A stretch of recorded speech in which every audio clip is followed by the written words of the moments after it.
Et bonjour à tous, bonjour à toutes, bienvenue dans ce nouveau numéro d'Avantinissa. Les matchs se suivent et les victoires s'enchaînent. Ça y est, une magnifique série de 2 victoires pour l'OGC Nice. On se contente de ce qu'on peut en cette fin de saison, mais il faut avouer que ça fait quand même bien à la tête. Ça ne gâche pas tout à fait le week-end. Une victoire, je sais pas si on peut dire de prestige, mais face à un adversaire un peu plus huppé que la semaine dernière. C'est Rennes qui a subi la loi des hommes de Didier Digard. 2-1 hier à l'Alliance Riviera. Un match sans grandes conséquences sur le classement et sur la lutte à l'Europe que l'OGC Nice a abandonné, même si je pense qu'on peut avoir des regrets. On va parler de tout ça, on va parler un peu de l'actualité du gym, notamment de la prolongation du capitaine Dante, et puis voilà, une émission bonne humeur en ce dimanche matin, puisque le gym a gagné, et c'est bien l'essentiel. Avec moi aujourd'hui, j'ai le plaisir d'accueillir Alric. Salut Alric, comment tu vas ?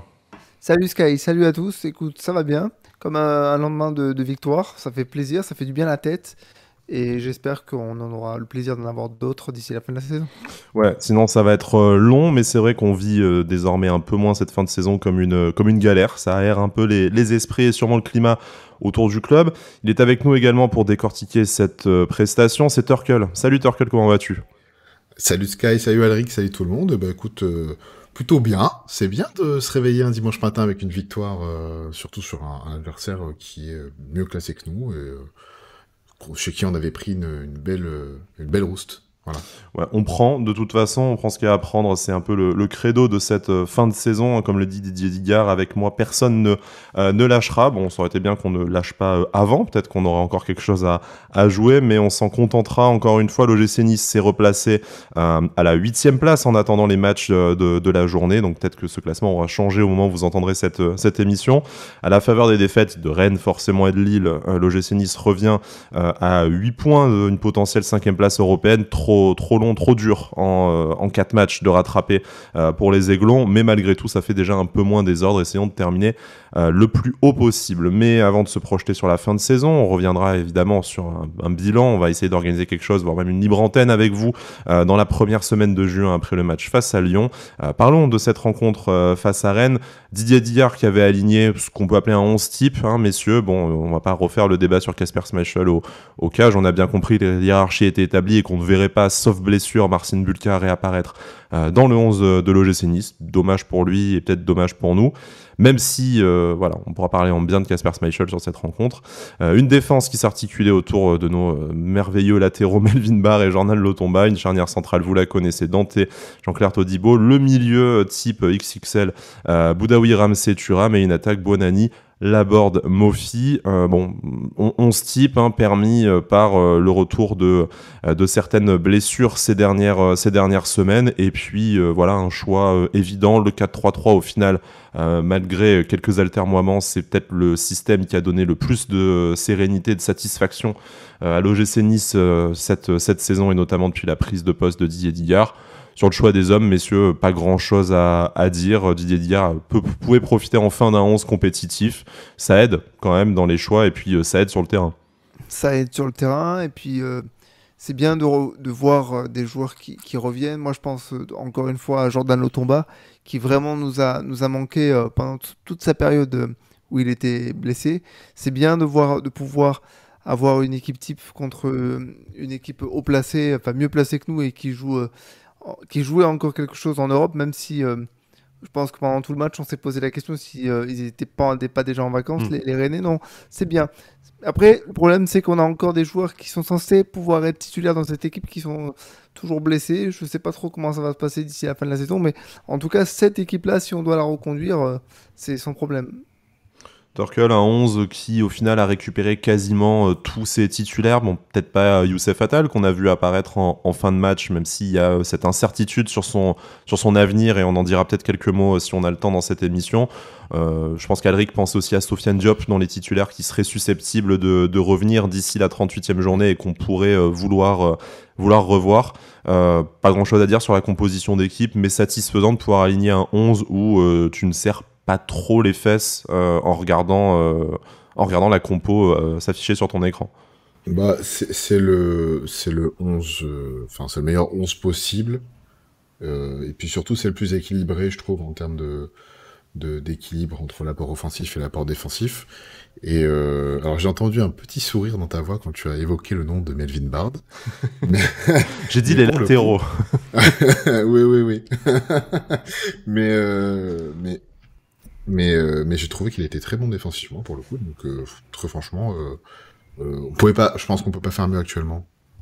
À part après compléter avec soit BKPK au milieu ou Sofiane Diop, mais je Même trouve que Youssouf, voilà. hein, je me suis posé la question Et de Youssouf le aussi, voir à ouais, nouveau. Youssouf, mais Boudaoui est tellement fort 6 que là tu peux pas le mettre, hein. À moins que tu passes sur un 3-5-2 ou moi je la trouve bien cette compo, vraiment on peut pas faire mieux et surtout il fallait vraiment un certain équilibre face à Rennes parce que Rennes c'est quand même très très fort devant, c'est très fort derrière aussi et je suis très satisfait sur ce match du côté droit notamment de Daniel Tomba parce que ils ont non seulement bien muselé Gouiri et Belocian en première mi-temps, mais en plus j'ai trouvé très bon offensivement en deuxième donc moi m'a beaucoup plu cette compo.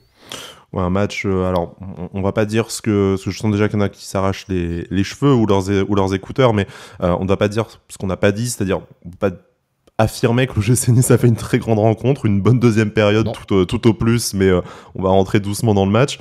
Première surprise, on va dire, alors peut-être pas tant du côté niçois parce que l'OGC Nice est quand même plus ou moins en vacances, quoi qu'en dise Didier Diard, on peut comprendre que c'est difficile de trouver un intérêt et de se mettre directement à fond dans une rencontre de Ligue 1 quand il n'y a plus d'enjeu. Mais bon, un premier acte qui a été vraiment joué sous le signe du ronronnement, que ce soit du côté niçois et plus étonnant du côté rennais. Rennes, voilà, qui est encore, et même malgré cette défaite, à 3 points de la 5e place, hein, donc qui est vraiment dans les perspectives de se qualifier pour une Coupe d'Europe la saison prochaine. Mais alors, ce premier acte a été soporifique, il s'est quand même pas passé grand chose. Alors bon, il y a eu quelques frappes si on en croit Opta et les autres organismes de stats, mais très clairement en termes d'occasion, on peut pas dire qu'on a vu un spectacle ou qu'on a senti un quelconque frisson réellement. C'était assez étonnant et pourtant c'était pas à l'heure de la sieste. En plus, déjà qu'il n'y avait pas beaucoup d'ambiance parce que la Populaire Sud était fermée et que le reste du stade était assez silencieux. Ça avait tout l'air d'un match de pré-saison, d'un match de pré-saison, d'un match de préparation, d'un match amical. Il faisait assez chaud, donc ça peut être le mois de juillet en plus. Hein. Ouais, en plus ça ressemblait vraiment à l'été. Enfin, moi j'avais les jambes au soleil, j'étais bien, je somnolais, donc c'était terrible. Et en plus en termes d'occasion, pas beaucoup d'occasions du côté de Rennes. Je crois qu'il y en a une vraiment qui a fait frissonner avec un arrêt du pied de Schmeichel, mais beaucoup de tirs au-dessus. Enfin, c'était nul. Faut dire comme c'était. Si le match avait été comme ça pendant 90 minutes, ça aurait été terrible. Mais la première mi-temps, elle était vraiment indigente. Et ça m'a laissé perplexe, notamment par rapport à Rennes, qui avait encore des choses qui a encore des choses à jouer. Donc c'était vraiment très, très curieux cette attitude sur le terrain. Je suis assez curieux, on y reviendra, mais de savoir qu'est-ce qui a fait pour que le visage du gym et du match change en seconde mi-temps, parce qu'en première mi-temps, c'était terriblement ennuyeux. Torkel, on n'est pas, c'est pas qu'on pardonne ou qu'on excuse l'OGC Nice pour sa première période, mais à la fois déjà on est un peu habitué cette saison et en plus vu qu'il n'y a plus d'enjeu, on était peut-être un peu plus perplexe de l'attitude côté rennais. Mais c'est vrai une première période où il y a eu ce très bel arrêt réflexe sur la ligne de Kasper Schmeichel du pied, mais en fait pas grand chose à se mettre sous la dent. C'est vraiment ennuyé quoi. Cagnard, le Cagnard, ça m'a vraiment rappelé le match contre le Torino. On a crevé de chaud quoi. C'était insupportable. Bon bref, c'est pas le sujet. Mais ouais, on s'est ennuyé et puis je trouve que si on essayait de répondre aux offensives rennaises qui étaient portées par Doku et Gouiri sur chacun des côtés, plus du côté de Gouiri et Belocian, hein, parce que c'est là que ça attaquait le plus. Franchement, on s'est quand même fait un peu chier. Et à part ce frisson, alors je sais plus l'arrêt sur la ligne, je sais plus à quel moment c'était, mais il y a aussi un ballon qui passe littéralement devant, derrière la défense, entre la défense et Casper. Je crois que c'est un centre de Doku parce qu'à un moment donné ils ont permuté avec Gouiri qui en avait marre de se faire prendre par Notomba, si je dis pas de bêtises. Et mais bon, franchement, globalement, c'est quand même grave ennuyé dans cette première période. Il n'y a pas grand-chose à se mettre sous la dent, et surtout, j'ai l'impression qu'on a été très attentiste et qu'on savait pas comment ressortir le ballon. Alors, il y avait eu une très très belle sortie dans notre surface qui a très bien fonctionné au début de match. Ce magnifique jeu en triangle quand même. On aimerait que ça se passe dans les 30 mètres adverses quand même. Putain, mais non. C'était beau. Hein. Mais bon, malheureusement, après, au moins ils l'ont sorti quand même. Mais tu vois, mais bon, c'est l'ennui total, quoi. L'ennui total. Est-ce que, bon, messieurs, on peut peut-être attribuer ça au manque d'enjeu et puis au manque globalement de talent collectif de l'OGC Nice cette saison pour excuser ça, mais l'apathie un peu des Rennais, et puis même en deuxième période, il y a ce banger de Benjamin Bourigeaud évidemment, mais globalement l'OGC Nice n'a pas trop souffert. Est-ce qu'on peut quand même attribuer ça à la bonne performance de la défense, et par la défense, pour une fois, j'entends peut-être les cinq joueurs qui l'ont composé, que ce soit Melvin Barr qui fait effectivement plutôt une bonne performance défensive, qui fait du Melvin Barr au final. Jordan Lotomba qui ne s'est pas encore tout à fait retrouvé en mode cafou, mais qui quand même apporte un peu plus de garantie que les joueurs qui ont pu se succéder à droite en son absence. Une charnière centrale efficace, et ça va naturellement nous emmener sur le sujet de Dante, et Kasper Schmeichel, on en a déjà parlé. Ça a été souvent une satisfaction dans la saison, moins ces dernières semaines. Et là, malgré l'absence de clean sheet, on peut quand même souligner que notre défense nous a un peu plus rassurés que ces dernières semaines. Oui, complètement. Ça fait plaisir de retrouver de la sérénité. Moi, clairement, jusqu'au but de Bourigeaud, je me suis dit, on va se diriger tranquillement vers un clean sheet. Tranquillement, ce n'est pas le gym, tu sais. Oui, mais c'est ça le problème. C'est le problème, c'est que dès que je me suis dit on va tranquillement se retrouver, il prend le ballon, il tire et ça rentre. Je me suis dit finalement c'est pas tranquillement. Mais non, mais ça ressemblait à ces matchs qu'on maîtrisait défensivement au début de la saison et où on disait de manière indiscutable que notre défense était imprenable. Ça fait plaisir de retrouver Jean-Claire Todibo à un bon niveau, même si parfois, vu qu'il était souvent de mon côté, je le trouvais notamment en première mi-temps très en dilettante dans ses relances, dans le sens où une petite passe par-ci, une petite passe par-là. Il y a pas mal de relances directement dans les pieds adverses, malgré tout. Ouais, et parfois pas mal de pertes de balles parfois quelques pertes de balles dans notre défense qui nous ont fait un peu peur. Je pense à cette relance de Kasper Schmeichel directement sur Doku en seconde mi-temps. Donc il y a encore quelques erreurs, parfois d'inattention, parfois un peu de laxisme, mais clairement on a retrouvé une défense très très correcte. Et de toute façon, on va pas se leurrer, pour gagner des matchs, il faut que derrière ça soit solide et que devant ça soit efficace. Ça a été le cas hier en seconde mi-temps, donc c'est très bien. Moi j'ai trouvé que globalement on a retrouvé quand même une certaine solidité défensive. Alors effectivement on prend un but, mais pour moi c'est plus du fait qu'il n'est pas attaqué par un milieu de terrain sur son but, Bourigeaud, que le fait de la défense elle-même, parce qu'au final c'est une frappe surprise en quelque sorte.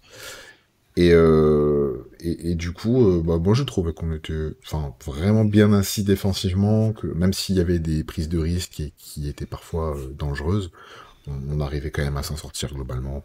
Ils ont pas été... en même temps, c'est le signe que Rennes, malgré quelques offensives et quelques sursauts, a pas été très très très très dangereux en fait. Voilà, parce que ça vient quand même d'un exploit individuel entre guillemets de Bourigeaud ce but. Mais moi j'ai beaucoup aimé, comme tu disais tout à l'heure, Jordan Lotomba, il a pas pu faire son cafou à monter très très haut, mais ça c'est parce qu'il a Boanani devant lui, qu'il peut pas prendre autant de risques quand il a Boanani devant lui. Par contre, derrière, il a été, je trouve, très solide.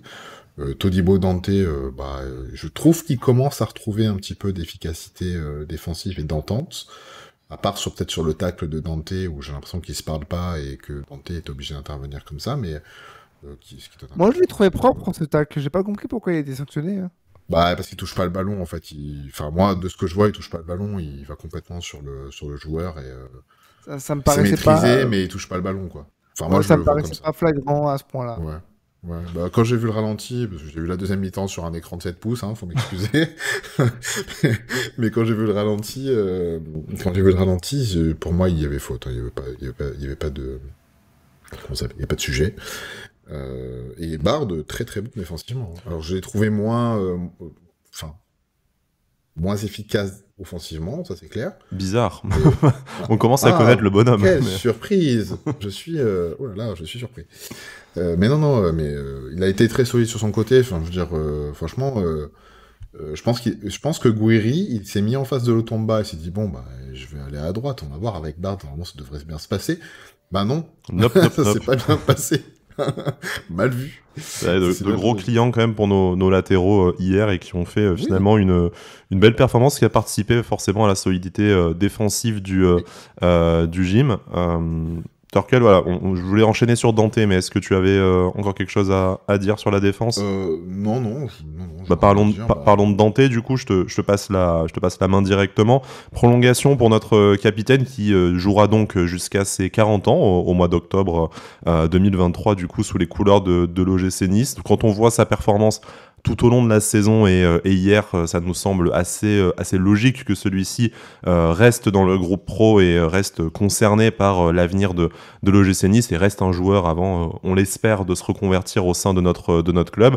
La question que j'ai envie de vous poser, c'est quand on voit sa saison qui, pour un joueur, alors déjà de son âge, mais globalement pour un joueur de l'OGC Nice, est quand même encore de très bonne facture, que la saison prochaine, il n'y aura pas de Coupe d'Europe et des matchs en moins avec la Ligue 1 qui passe à 18 clubs. Bah, quel statut vous voyez à Dante? Est-ce qu'il peut encore partir une saison dans l'impôt d'un titulaire indiscutable? Est-ce qu'il faut absolument commencer à installer une rotation à ce poste-là? Est-ce que Mattia Vitti peut être à l'initiative de cette rotation ou est-ce que ça passe par une recrue au mercato?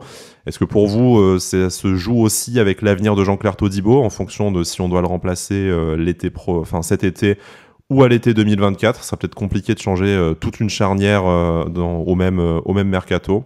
Voilà. Qu'est-ce que ça vous inspire, cette prolongation? Beaucoup de fierté et d'honneur, j'imagine.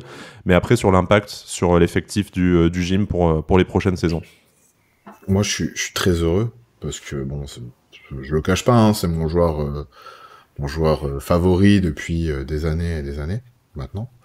Puis enfin, pour moi, Dante, c'est tout un symbole en fait. C'est le mec qui est venu, qui avait quasiment tout gagné. Il est venu chez nous. Il y avait un projet qui dure encore. On sait pas trop où il va, mais bref. Mais il a jamais dit bon bah le projet ça marche pas, je m'en vais quoi. Le mec, il a trouvé, il a creusé, il a fait son trou. Il kiffe en fait. Et ça c'est cool. Et surtout, moi, je trouve qu'il est vraiment devenu l'identité de ce maillot et de ce club. Donc, le voir prolonger d'un an, et vu les performances qu'il a fait cette année avec l'enchaînement des matchs, parce qu'il faut les enchaîner, les matchs, là, cette année, entre les matchs de Coupe d'Europe, le match de Coupe, pardon, et le match de championnat, ça fait quand même beaucoup. Donc, moi, je suis très content qu'il prolonge, et je pense que l'année prochaine, il sera encore titulaire. Moi, vous voulez mettre qui, en fait? Enfin, Mattia Vitti, j'ai rien contre lui. Au contraire, je trouve que c'est un joueur qui a beaucoup de potentiel. Mais bah là, pour l'instant, je vois pas qui peut se mettre à son niveau. Et c'est même pas question de se mettre à son niveau pendant les matchs. Je pense pas qu'il y ait un mec au club qui soit plus impliqué que lui, que ce soit dans les entraînements, dans la façon de se gérer. Et en fait, je suis content qu'il reste pour... Déjà parce que sur le terrain, je le trouve bon quand même si bon bah il accuse son âge de temps en temps. Hein. C'est sûr que sur une accélération, bah il va falloir qu'il anticipe plus son placement, etc. Mais ça c'est depuis 2 ans déjà. Mais ce qui est très important avec Dante, c'est sa capacité à inspirer les autres. C'est un mec qui apporte beaucoup dans le vestiaire. C'est un mec qui est un exemple pour d'autres joueurs. Et c'est pas moi qui le dis, hein, c'est Jean-Claire Todibo. Donc, je pense Et Didier Digard, d'ailleurs, en et conférence de Digard. presse hier également. Voilà. Et Didier Digard en conférence de presse hier. Et je pense que c'est pas les seuls qui le prennent en exemple. Je pense qu'il y a beaucoup de jeunes qui sont... Enfin, moi, si je veux un joueur comme ça dans mon vestiaire, je peux que adhérer, en fait. J'ai un mec comme ça va faire 7 ans qu'il est là, et qui, tous les jours, il donne, tous les jours, il gère, tous les jours, il est pro, et c'est... Ouais, t'as envie de monter dans le train. T'as envie de monter dans le bus, quoi. Ouais. T'as envie de monter dans le train. Je suis désolé. Donc moi, je sais qu'il y en a beaucoup qui sont perplexes sur son niveau, sur son rendement. Moi pas. Je trouve que encore aujourd'hui, il est dans le top 5 de nos meilleurs joueurs. Voilà. Alric, il va se poser aussi la question de savoir quand bien même on voudrait le remplacer, en tout cas lui adjoindre une concurrence un peu plus sérieuse, de savoir qui on va pouvoir attirer de réellement meilleur et supérieur à lui au mercato d'hiver, sans Coupe d'Europe et avec pour l'instant pas de coach, et puis l'image que peut peut-être se traîner le projet sur le marché européen. Bon, ça on verra cet été. On fait confiance à Florent Ghisolfi pour nous faire un aussi bon mercato que cet hiver, et peut-être même un peu plus complet avec un latéral gauche par exemple. Mais pour toi, la prolongation de Dante, ce que ça t'inspire, et je pense que tu seras d'accord avec Tuchel sur le côté exemplaire et totémique de notre capitaine, mais sur la gestion que ça entraîne selon toi de ce mercato et de l'effectif de l'OGC Nice 2023-2024. Alors dans un premier temps, je dois dire que je suis content que Dante prolonge. Je trouve que c'est un exemple même d'humilité. On rappelle, comme l'a fait Tuchel, qu'il a quasiment tout gagné dans sa carrière. Il a disputé une Coupe du Monde, même si ça s'est très mal terminé pour lui. Il a tout gagné en club. C'est un joueur exemplaire. Il aurait pu très largement faire 1 ou 2 saisons avec nous et puis dire bon ben voilà, moi j'ai fini, je me retire, ma carrière est bien remplie. D'ailleurs, quand il arrive, il a déjà 33 ans. C'est et ça. On se dit, un contrat de 3 ans, c'est peut-être un peu long. Est-ce qu'il il sortait d'une mauvaise expérience à Wolfsburg, si je dis pas de bêtises. Donc on ne s'imaginait jamais que 7 ans après, on parlerait encore de Dante comme du capitaine de l'OGC Nice et titulaire et à un tel niveau. C'est ça. Donc c'est un exemple d'humilité, de sérieux et de passion surtout. Je crois que surtout s'il continue, c'est parce qu'il est passionné par le jeu, par le football. Je me souviens qu'il y a quelques années, déjà chez nous, il disait non, mais moi je n'irai pas au-delà des 40 ans. Je ferai pas comme Hilton, je m'arrêterai bien avant. Regarde, comme quoi il faut jamais présager de rien. Il est encore là. Voilà, moi je suis très content de ça. Après, je m'interroge sur peut-être la possibilité qu'il soit titulaire comme il a été cette saison, parce que je pense que c'est bien de l'envisager comme étant un accompagnateur pour des jeunes, peut-être du centre, peut-être Mattia Vitti. Mais voilà, comme l'a dit Tuchel, c'est une vraie question, c'est qui saura se mettre pas à son niveau, mais dans sa peau pour pouvoir le remplacer dans les années qui viennent. C'est une vraie question. J'ai un peu moi, il y a un truc que je voulais dire par rapport à lui, c'est que aujourd'hui c'est le joueur le plus capé de l'histoire moderne de l'OGC Nice, donc depuis la remontée il y a 20 ans maintenant. Waouh, qu'est-ce qu'on est vieux. Un peu, ouais. Et malgré tout, j'ai du mal personnellement à le considérer comme une légende du club, peut-être parce que l'OGC Nice que j'ai connu quand j'étais petit, il y avait quelque chose de différent. Alors sans dire que c'était mieux avant, mais tu vois par exemple un capitaine José Cobos, ça a beaucoup plus d'impact pour moi dans ma perception de l'histoire de l'OGC Nice qu'un Dante. Ceci dit, Dante pulvérise tout le monde en termes de matchs joués, d'influence peut-être, et c'est aujourd'hui l'idole de beaucoup de jeunes supporters, donc c'est très bien. On pense à Jérémy, d'ailleurs, s'il nous écoute. Voilà, un dédicace à Jérémy par rapport à ça. Mais voilà, mais après, à côté de ça, c'est une bonne chose. J'espère juste qu'il va pas. Enfin, j'espère. Dans la logique des choses, je trouve que ce serait pas mal qu'il ne fasse pas toute la saison en tant que titulaire, qu'il accompagne plus de jeunes joueurs. Maintenant, la vraie question, et c'est Tuchel qui l'a posée, c'est qui saura prendre sa place légitimement. C'est toute la question. Et là, surtout, si en plus on doit gérer un potentiel départ de Todibo, ça risque d'être compliqué. Ouais, c'était peut-être bien de la part de Florent Ghisolfi de sécuriser au moins un défenseur central, puisque il y a également l'avenir de Mattia Vitti qui s'inscrit en pointillé du côté de l'OGC Nice, ou si c'est pas en pointillé, en tout cas avec un très gros point d'interrogation. Tuchel, avant de passer à la deuxième période, tu voulais rajouter quelque chose? Oui, je voulais parler de ça en fait. Si tu perds un défenseur, voire les deux, je parle de Todibo et Vitti, ça va être compliqué de mettre Dante de toute façon dans la rotation et puis dans la titularisation. Donc c'est pour ça que je dis qu'il va falloir trouver, avant de se poser la question est-ce qu'on le met dans la rotation, est-ce qu'on arrive à trouver quelqu'un qui est à son niveau et surtout qui arrive à s'entendre avec lui, parce que pour moi la référence en défense, c'est lui. Il n'y a pas de doute possible là-dessus. Donc à voir. C'est lui qui a bonifié plus ou moins tous ses partenaires depuis son arrivée à l'OGC Nice. Bon, peut-être pas Robson Bambou, faut pas déconner, mais Qui aurait du imaginé coup, une charnière Je sais même pas qui est ce Dante-Bass? joueur, je ne sais pas. ouais, Paul Bass Dante et qui arrivait à ne pas se faire prendre de vitesse. C'est quand Ça, même c'était incroyable. c'est exceptionnel. Qui a vu ça, quoi?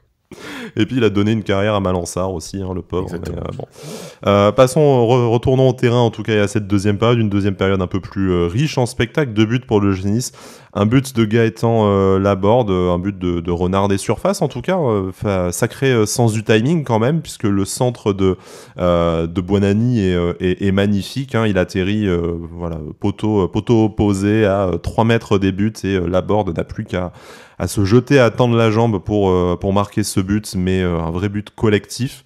Et en tout cas, qui fait du bien aux têtes. Déjà celle de Gaëtan Laborde qui s'impose vraiment comme, je pense, le buteur numéro 1 de l'OGC Nice cette saison, et puis peut-être un candidat sérieux au titre d'aiglon de la saison, même si on aura le temps d'en reparler. Et puis Badreddine Buonanni qui, à cette occasion, devient co-meilleur passeur du club cette saison avec Kefren Turam. Énorme pour une première saison en pro, hein, en 4 passes décisives en 15 matchs, si je dis pas de bêtises. Et puis voilà, hein, il a quand même mangé une certaine concurrence. Nicolas Pepe en tête, ça laisse d'autant plus de regrets pour sa non-entrée face à Bâle, hein, qu'on va peut-être avoir du mal à digérer pendant encore quelques semaines, quelques mois, quelques années. Mais voilà, enfin un beau mouvement au final collectif. Et puis même si tout n'a pas été bon dans la performance de Badreddine Buonanni, pour un si jeune joueur, en tout cas, il a apporté du mouvement, il a apporté des idées. Certes, des fois des mauvaises, mais ça change quand même tout dans l'animation offensive du gym. Sans comparer les profils qui sont quand même malgré tout différents, mais j'ai vraiment l'impression que, comme sur la phase allée, il y avait une structure offensive avec et sans Sofiane Diop qui vraiment servait d'huile dans le moteur et dans dans les rouages. Et là, avec Badreddine Buonanni, c'est peut-être un peu moins collectif, mais en tout cas, ça fait vivre le ballon déjà, et forcément, ça offre plus de possibilités à nos attaquants. Ouais, complètement. Alors, je vais reprendre un petit peu ce que j'avais mis sur Twitter hier soir, ça permettra de lancer le débat. Je trouve que c'est un vrai plaisir de le voir jouer, il est décisif, il apporte quelque chose de véritablement sur le terrain, il peut débloquer des petites situations, voilà, il crée quelque chose, et c'est ce qui nous a manqué pendant très longtemps. Après, je trouve que, bon, c'est encore le biais de sa jeunesse, mais je trouve qu'il porte parfois un peu trop le ballon, il a du mal parfois à le lâcher, il part dans des dribbles qui sont souvent identiques.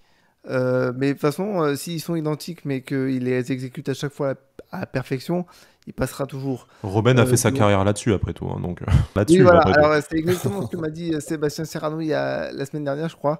C'est oui, il fait toujours le même geste, mais il le fait très bien, donc ça passe à chaque fois. Voilà, non, c'est un plaisir, comme je crois que tu le disais hier, c'est un diamant à polir. Donc il faut qu'il continue comme ça. Faut le protéger. Moi, j'ai encore du mal à comprendre pourquoi, parce qu'on n'a plus rien à jouer. De toute façon, Didier Digard l'a encore fait sortir et ne le laisse pas ou très peu finir ses matchs. C'était l'occasion de donner du temps de jeu à Youssef Attal qui, lui, n'a pas encore 60 minutes ou 90 minutes dans les jambes, sûrement. Ouais, Youssef Attal, que j'ai vraiment cru qu'il s'était blessé encore une fois hier. On y a tous pensé. Ouais, c'était terrible, j'ai eu très très peur. Très objectivement, j'ai eu très peur. Mais voilà, non, Buonanni, c'est un petit plaisir. Gaëtan Laborde, comme je le disais, il y a 15 jours, je crois, c'est un héros dans cette équipe offensivement parce que toujours bien placé. Moi, il était de mon côté en seconde mi-temps. Et qu'est-ce qu'il donne en termes d'investissement? Je le voyais à la télévision, mais quand on est en direct, c'est encore plus flagrant. Non, c'est un vrai plaisir. Très bien pour Mofi aussi de marquer. Ça, c'est pour tout le côté positif. Après, d'un point de vue négatif, je vais juste aborder ce point parce que franchement, ça m'a bien énervé.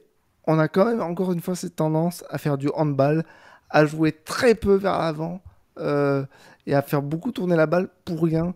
Et ça, par contre, c'est un truc que Didier Digard n'a pas réussi à enlever à cette équipe, quoi. On n'a pas encore réussi à enlever cette habitude de faire de la possession pour de la possession qui n'avance pas. Et il fallait le plus souvent un petit dribble de Boudaoui qui a été excellent hier pour débloquer une situation. Et ça, je trouve ça vraiment problématique. En fait, s'il n'y a pas un exploit individuel au milieu de terrain de Boudaoui et ou à moindre mesure, très moindre mesure de Kefren Turam, en fait, il se passe rien. On est stérile et ça me rend fou par contre. Torkel, puisqu'on parle de Kefren Turam, on en parlait un peu en off, pas son meilleur match sous les couleurs de l'OGC Nice. Je pense que c'est assez évident de dire ça. À titre personnel, ce que j'ai regretté de voir, c'est qu'en deuxième période, plus le chrono avançait, plus il y avait d'espace et plus il y avait de possibilités de s'emparer du ballon au milieu de terrain et puis d'avancer jusqu'à la surface. Et à ce moment-là, alors il y aura peut-être deux analyses. Est-ce que c'est, comme le dit Alric, par manque aussi de disponibilité et d'appel devant, ou est-ce que c'est par peut-être un peu crainte de mal faire ou je ne sais quoi? On avait l'impression que dès qu'il arrivait aux 25 mètres, il tirait le frein à main et il cherchait à côté de lui ou derrière lui comme un joueur de handball, plutôt que soit de continuer tout droit parce que il n'était pas non plus forcément attaqué par une défense rennaise, et on en parlera lorsqu'on évoquera aussi le but de Mofi qui n'a pas franchement été impérial, ou de déclencher une sacoche éventuellement parce qu'il avait la place. Et en fait tu vois la différence avec un mec comme Benjamin Bourigeaud qui ne se pose pas de questions quand il n'est pas attaqué au final. Est-ce que c'est encore ça la marge de progression de Kefren Turam, marge de progression qui sera peut-être pas faite chez nous, mais en tout cas, tu comprends pas dans un match comme ça où il a quand même été laissé avec relativement d'espace, il n'en a pas davantage profité. C'était un match pour lui, hein, clairement. C'est ça qui est frustrant avec Kefren, c'est que là, c'était vraiment un match pour lui, parce que vu les espaces qu'il y avait en fin de match, mais c'est terrible En fait, j'ai l'impression qu'il passe à côté de toute prise d'initiative, et alors que ce soit sur une course de dribble, ou que ce soit sur une frappe, mais combien de passes clés il a fait dans les 5 derniers matchs? C'est ça la question qu'il faut se poser, parce que c'est aussi un milieu de terrain, donc il est censé aussi distribuer le jeu. C'est même, j'ai envie de vous dire, un de nos leaders techniques. Combien de passes clés il a fait dans les 5 derniers matchs? Franchement, je pense on peut les compter sur les 10 doigts de nos deux mains, sans problème. Hein. Et ce qui est vraiment très peu, comparé à Buonanni, ce qu'il apporte sur le côté, etc. Franchement, je suis inquiet pour le garçon, parce que je sais pas trop ce qui lui arrive en ce moment. J'ai l'impression qu'il est en dedans ou qu'il ne donne pas assez, mais je préfère douter de ce postulat. Je pense que il doute. Je pense qu'aussi l'élimination contre Bâle lui a fait beaucoup de mal, ça j'en suis sûr. Parce que c'est pas quelqu'un qui triche à ce niveau-là, tu vois. Je pense que c'est quelqu'un qui est très impliqué, qui peut avoir ses défauts sur le terrain, mais qui ne triche pas au niveau de ce qu'il ressent pour le club, etc. Donc, Et puis là, étant donné qu'on n'a pas beaucoup d'enjeux, enfin, on n'a pas du tout d'enjeux, pardon, ça fait partie de ces jeunes joueurs qui peuvent se poser la question, alors à tort ou à raison, hein. Pour moi c'est à tort, mais de se dire, mais qu'est-ce que je fous là en fait? Et on n'a rien à faire. Et justement, lui, il y a un enjeu personnel de se dire alors on sait qu'on ose espérer que les top clubs européens ne recrutent pas sur les 5 derniers matchs de la saison, mais mine de rien, s'il finissait les 5 derniers matchs avec 3 buts, 2 passes décisives, dont un banger qui va tourner sur YouTube, tu sais que ça peut aussi quand même donner un poids différent à son mercato d'été. Nous, en tout cas, lui peut essayer de forcer la décision par les moyens qu'il a sur le terrain. Il veut peut-être aussi pas se blesser, quoi. Il veut tranquillement. Ça aussi, mais bon, après, tu te blesses pas sur une passe non, clé, mais prendre un mot. Enfin, franchement, après, aller au contact, je veux bien. Il va pas trop au contact. Il est moins dans la récupération, et ça fait un moment. Mais je sais pas. En fait, je me l'explique pas. Mais bon, c'est pas Youssef Attal. Il va pas se faire un claquage sur une de ses chevauchés a priori. Non, quoi. mais donc, oui, c'est clair. Non, mais c'est bon. Ça fait partie de ces joueurs. Attal, il met une chaussette, il se fait mal. Hein. Faut arrêter. C'est la vérité. Enfin, je suis désolé. Hein. C'est la vérité. Mais non, mais comment en fait, quel état d'esprit il a en ce moment, je sais pas. Voilà. Franchement, j'ai pas la réponse à ça, mais juste, je trouve que pour un milieu de terrain aussi important, dans un système où il a de l'importance, justement, parce qu'il est quand même, pour moi, plus important offensivement qu'un Aaron Ramsey, là, je vois pas, quoi. C'est ça qui est dommage. Ça fait partie de ces joueurs qui, en fait, fonctionnent bien quand l'équipe tourne bien, ça lui donne de la confiance. Il est dépendant de la forme de l'équipe, en fait. Et je trouve que c'est assez dommageable, parce que même si c'est un jeune joueur, c'est quand même sa 4e saison à l'OGC Nice, et il prend de plus en plus de poids, il prend de plus en plus d'initiatives, et ça aurait dû devenir le joueur ou un des joueurs qui était capable de prendre un match à son compte. Ça a été trop rarement le cas, pour pas dire jamais, depuis qu'il a réussi à prendre cette place de titulaire indiscutable au sein du club. Et voilà, je regrette ça parce que quand il va devoir changer de club et où le niveau va commencer à monter, je ne doute pas qu'il soit capable de le faire, mais il aura peut-être moins, on aura peut-être pas autant d'indulgence que ce qu'on peut avoir nous ici. Parce qu'il faut savoir qu'on l'a eu très jeune, il est encore très très jeune. Mais s'il veut avoir une carrière avec des gros clubs, il va vite falloir se mettre au travail. Et voilà, donc il faut essayer de comprendre ce qui se passe avec lui en ce moment. On l'a souvent répété cette saison, mais ça aurait dû être le patron du milieu de terrain tout au long de l'année. Et malheureusement, on sent que c'est un cap qui ne franchira pas à l'OGC Nice, même si tu fais bien de le rappeler, Alric. C'est pas une sanction de notre part. Je pense qu'il est capable de le franchir dans sa carrière. Et si c'est dans un autre club, c'est c'est encore tout le meilleur qu'on lui souhaite. Par contre, il y a un patron au milieu de terrain à l'OGC Nice, et on l'a encore vu hier. Donc il est toujours aussi discret. Il est forcément beaucoup moins sexy et bankable qu'un Kefren Turam ou qu'un Aaron Ramsey, mais c'est Hicham Boudaoui, le prince de Béchar, qui a encore fait un match exceptionnel. Il a tout simplement éteint le milieu de terrain rennais quasiment à lui tout seul pendant tout le long du match. Un match quasiment sans faute. On commence à avoir l'habitude, et j'espère ne pas nous porter préjudice en disant ça, mais en plus c'est peut-être la saison de la confirmation pour Hicham Boudaoui, qui a enfin pu enchaîner les matchs, parce que moins de blessures, moins d'absences que les saisons précédentes, et surtout qui a pu enchaîner les matchs à son poste de prédilection, à ce poste-là de numéro 6. Alors on me faisait remarquer sur Twitter que c'était peut-être pas nécessaire de déjà distribuer des bons pour être titulaire la saison prochaine, mais dans un souci de construction de l'effectif et de priorité de recrutement. Un numéro 6, il faudra peut-être en recruter un s'il y a des départs, et je pense notamment à Pablo Rosario, mais très clairement je pense que l'OGC Nice peut compter sur Hicham Boudaoui pour la première journée de la saison prochaine comme son numéro 6 titulaire. Et en tout cas c'est une des pièces, une des vertèbres de la colonne vertébrale de l'OGC Nice 2023-2024 selon moi. Moi, c'est le joueur qui doit incarner le bagage technique qu'on doit mettre en place la saison prochaine. Après, au niveau recrutement au milieu, je trouve qu'on est assez fourni, mais bon, il y aura des départs et il va y avoir aussi quelques retours. Mais mais quel joueur! Franchement, on a de la chance. Je sais pas qui est le mec qui s'est dit peut-être que lui, il faudrait peut-être le recruter, mais alors là...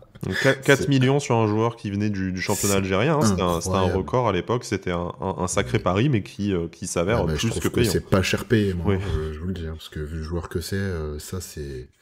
Enfin, je l'adore parce que il parle pas, et il fait son boulot... Et puis c'est beau à voir jouer, quoi. Enfin, le mec, il adore les contrôles qu'il fait, les passes, les ballons qu'il donne. C'est... Je pourrais faire une poésie sur lui. Non, mais c'est vrai que c'est beau. Ça fait longtemps qu'on n'a pas eu un joueur comme ça. Alric, pour pondérer un tout petit peu notre enflammade sur Hicham Boudaoui, mais bon, vous le savez si vous écoutez cette émission, que ça fait partie des joueurs qui ont la carte Avanti Nissa, sur lesquels on a du mal à dire du mal. Mais blague à part, peut-être encore un petit défaut dans son apport offensif, et encore par rapport offensif, je vais peut-être même encore circonscrire ça à quelque chose de plus précis, dire... les frappes de balles, même si certes il est buteur à 3 avec une frappe un peu dégueulasse, mais bien placée. Là, très clairement, sur cette rencontre-là, il en a 2, et je crois qu'il n'y en a aucune des deux qui est cadrée, ou il y en a une qui est tellement molle qu'au final, elle arrive en passe au gardien, et l'autre, elle part un peu n'importe où. Donc c'est peut-être son principal défaut, parce que c'est un joueur qui, avec sa générosité, son envie, arrive souvent sur un deuxième ballon aux 20-25 mètres, et avec une qualité de frappe ne serait-ce que moyenne, il pourrait mettre ses 3-4 buts dans la saison. Moi, ça fait partie de ce type de joueur qu'effectivement, j'imagine bien avoir 3, 4, 5 buts par saison.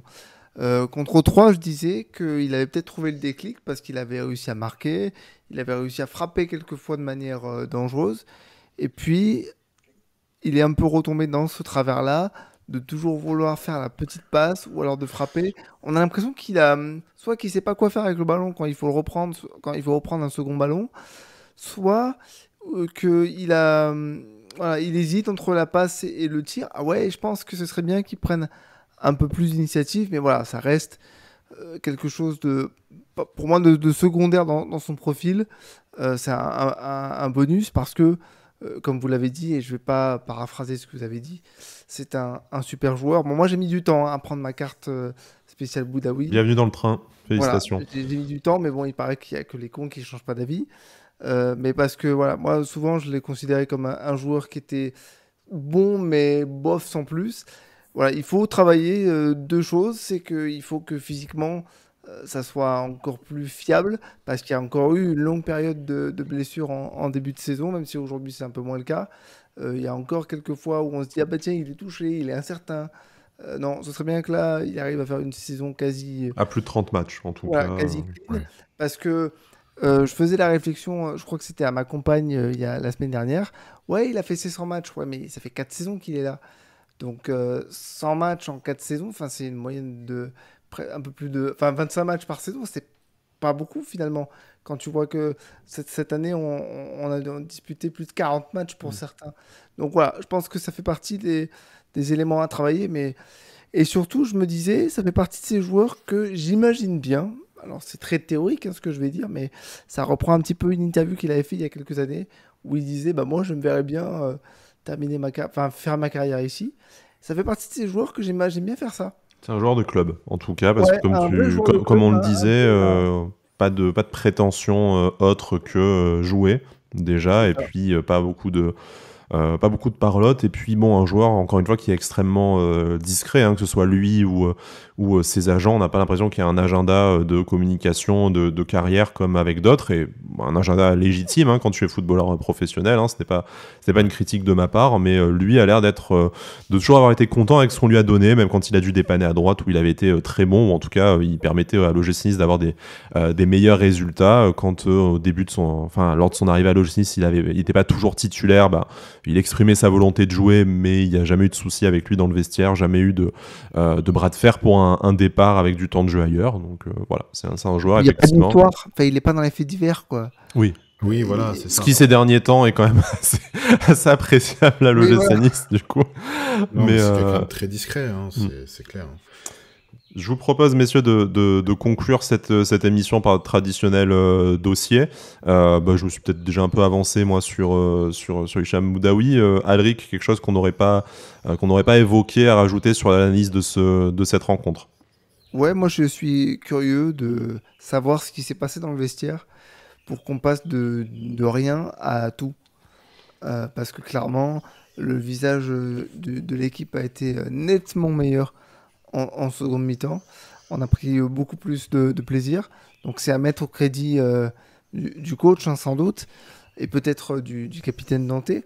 Mais voilà, moi je suis curieux de savoir qu'est-ce qui les a poussés à se mettre en marche, quoi, parce que c'était assez terrible en première mi-temps. Donc je lance le débat comme ça, et même vous, même les gens qui vont nous écouter en commentaire sur Twitter, c'est une vraie question. Moi, je pense qu'il y a eu des balayettes de mise, très clairement. Mais j'en ai qui sont rentrés sur les genoux hein, dans le vestiaire.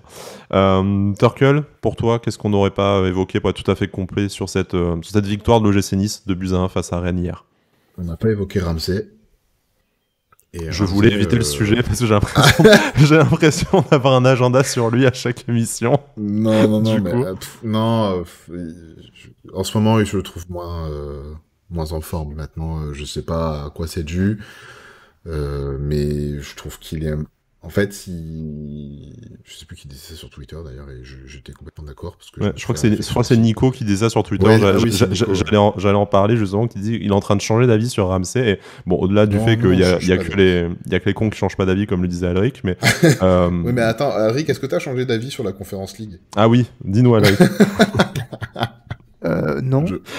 Bon ça attendra l'année prochaine. Ouais, on peut-être. attendra l'année prochaine. De toute façon, on la joue pas l'année prochaine, donc pour te dire, voilà. Mais c'est vrai que, mais en fait, moi j'irais même plus loin que ce que disait Nico. C'est, en fait, j'ai l'impression de toujours pas avoir d'avis sur ce joueur au bout d'une Moi, saison. Enfin, je suis fan, moi. J'aime beaucoup le joueur. Enfin, je trouve qu'il apporte beaucoup techniquement, etc.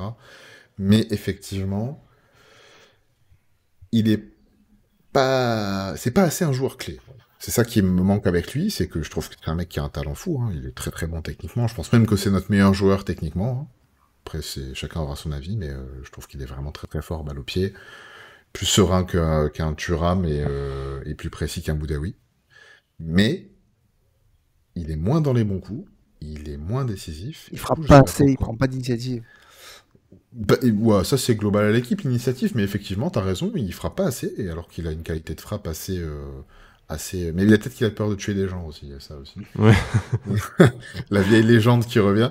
Non, mais trêve de plaisanterie, mais je sais pas, du coup je m'inquiète par rapport à sa prolongation, même si je trouve que c'est important d'avoir un milieu de cette qualité-là. Là, en ce moment, Sofiane Diop me manque.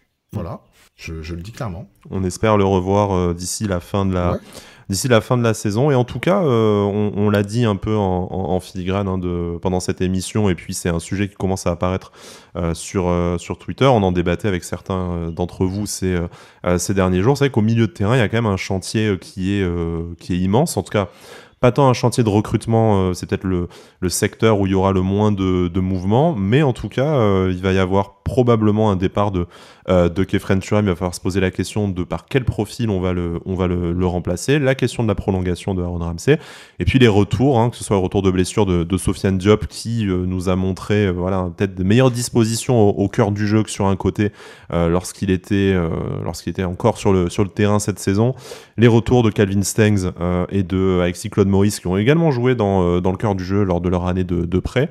Donc voilà, va se poser beaucoup de questions. Dolberg aussi. Ça, c'est devant, et n'en parlons pas pour rester bons amis en ce dimanche de victoire de l'OGC Nice.